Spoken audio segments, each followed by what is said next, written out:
Baik, Assalamualaikum warahmatullahi wabarakatuh. Perkenalkan, saya Goslinta Malasari, mahasiswa dari program studi S1 Administrasi Rumah Sakit, Stikes Dharma Lanbau Padang.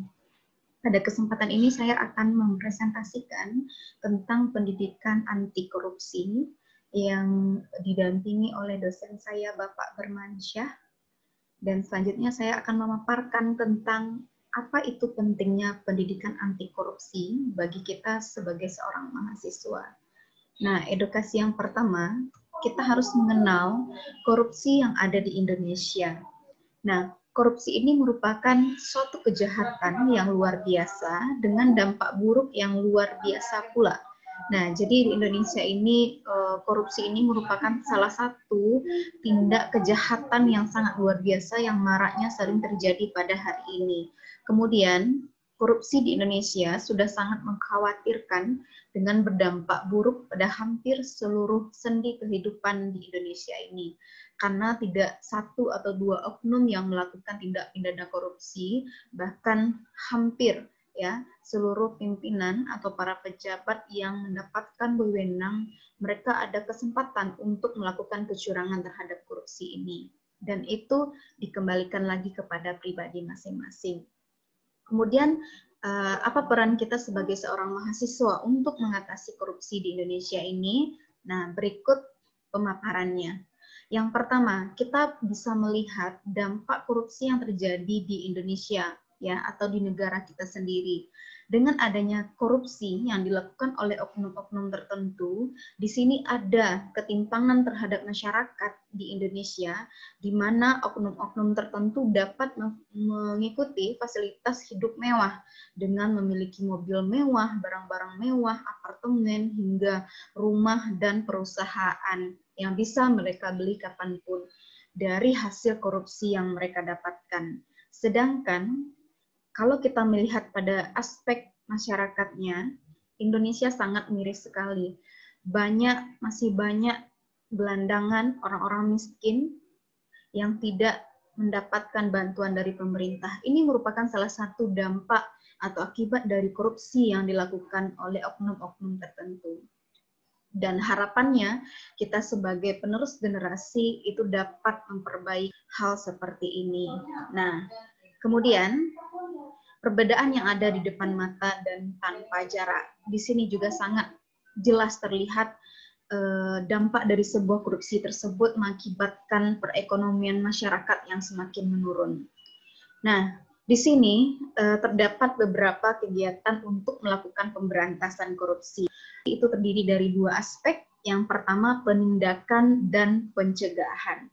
Nah, upaya pemberantasan korupsi belum menunjukkan hasil yang optimal, dan oleh karena itu, maka perlu ditingkatkan. Siapa yang perlu meningkatkan upaya pemberantasan korupsi tersebut adalah upaya kita sebagai masyarakat ya yang terjun ke dalam lingkungan masyarakat.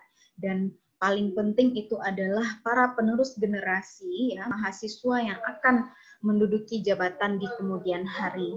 Nah, dengan menerapkan pendidikan anti korupsi ini, maka kita dapat mengetahui apa-apa saja kiat-kiat dalam hal untuk mencegah terjadinya tindak pidana korupsi tersebut. Nah, kemudian strategi pemberantasan korupsi. Di sini ada dijelaskan bahwa pemberantasan korupsi itu merupakan serangkaian tindakan untuk mencegah dan memberantas tindak pidana korupsi atau biasa dikenal dengan TPK. Kemudian dengan melalui apa saja? Yang pertama, koordinasi, kemudian melakukan supervisi, kemudian monitoring dan penyelidikan, serta penuntutan dan pemeriksaan di sidang pengadilan dengan peran serta masyarakat. Nah, siapa itu peran serta masyarakat? Pada Peraturan Presiden Nomor 71 Tahun 2000, di sini mahasiswa kita sangat berperan penting dalam melakukan pemberantasan korupsi dengan melalui pendidikan dan mendapatkan upaya pencegahan terhadap tindak pidana korupsi tersebut. Nah, kemudian pentingnya pendidikan anti korupsi bagi mahasiswa. Kenapa ini sangat penting? Karena yang pertama, pemberantasan korupsi, terutama pencegahan, perlu melibatkan peran serta masyarakat. Salah satunya termasuk kita sebagai seorang mahasiswa. Kemudian, kita sebagai seorang mahasiswa mempunyai potensi besar untuk menjadi agen perubahan dan motor penggerak gerakan anti korupsi. Kemudian selanjutnya, peran mahasiswa dalam pemberantasan korupsi. Yang pertama, kita perlu menjaga diri dari komunitas mahasiswa bersih dari korupsi dan perilaku koruptif. Kemudian, dapat membangun dan memelihara gerakan moral anti korupsi. Nah, berikut adalah salah satu contoh pencegahan korupsi dari dini ya, dari sejak kita menjadi seorang mahasiswa.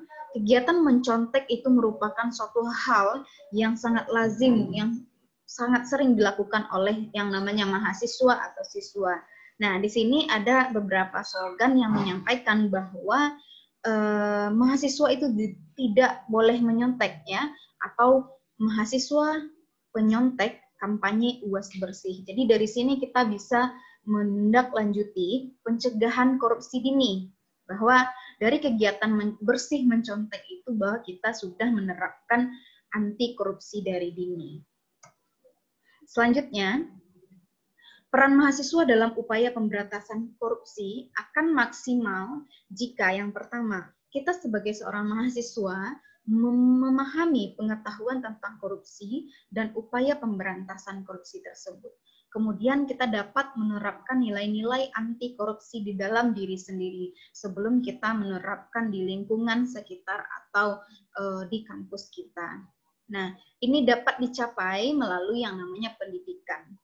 Berdasarkan studi atau penelitian yang saya dapatkan, ini ada beberapa yang melatar belakangi pendidikan adalah salah satunya pelaku korupsi di Indonesia. Jadi pelaku korupsi ini kebanyakan di tahun 2015 itu dilihat bahwa 86% pelaku tindak pidana korupsi itu merupakan lulusan perguruan tinggi.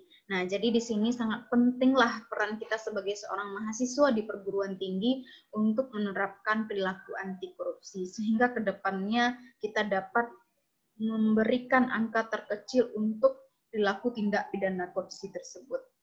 Nah, kemudian ada beberapa aspek dari nilai-nilai anti korupsi. Yang pertama, kejujuran. Kemudian yang kedua, kepedulian. Yang ketiga, kemandirian. Yang keempat, kedisiplinan, tanggung jawab, kerja keras, kesederhanaan, kebersihan, dan keadilan. Atau biasa disingkat dengan Jupe Mandi Tengker Kebergil. Jujur, peduli, mandiri, disiplin, tanggung jawab, kerja keras, sederhana, berani, dan adil. Nah, itu merupakan nilai-nilai anti korupsi yang bisa kita terapkan di kehidupan kita sehari-hari. Jadi, sangatlah penting bagi kita sebagai seorang mahasiswa yang akan mengubah dunia di kemudian hari dengan menerapkan nilai-nilai anti korupsi yang jauh dari kata korupsi dan tindak kejahatan. Kemudian, sekian hasil presentasi dari saya. Saya ucapkan sekali lagi terima kasih. Kemudian, Assalamualaikum warahmatullahi wabarakatuh.